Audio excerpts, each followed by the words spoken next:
C'est une nouvelle année record. En 2016, nous avons accueilli 325 000 visiteurs. C'est la deuxième année où nous accueillons plus de 300 000 visiteurs et c'est une progression constante. Pour vous donner une image, sur les 8 dernières années, le parc a doublé sa fréquentation individuelle.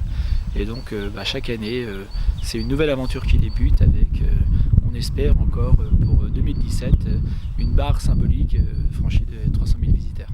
La période hivernale, nous sommes fin janvier, début février, c'est une période dite de fermeture du parc et on en profite pour réaménager l'existant et travailler sur les nouveautés 2017. On a beaucoup de nouveautés 2017, donc c'est vraiment sur cette période de fermeture qu'on va faire ça.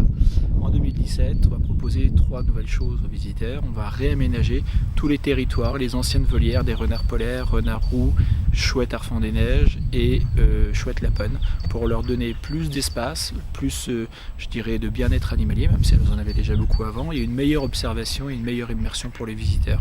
Donc ça va être sur le sentier, je dirais, le plus symbolique du parc, qui est la faune européenne, la faune patrimoniale.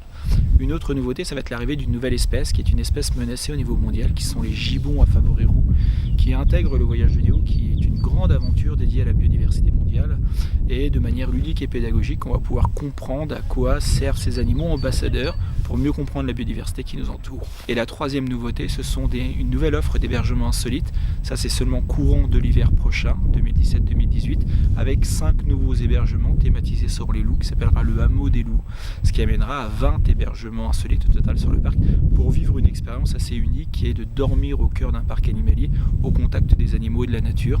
Cette expérience-là, c'est une autre porte d'entrée pour mieux comprendre la nature qui nous entoure et donc mieux la protéger. C'est la deuxième année où on ouvre exceptionnellement nos portes pendant les vacances hivernales de février. 2 possibilités, soit comme il y a quelques jours, un front intense s'abat sur l'est de la France avec de la neige, et là le parc est merveilleux sous son enveloppe de neige, sous son manteau neigeux.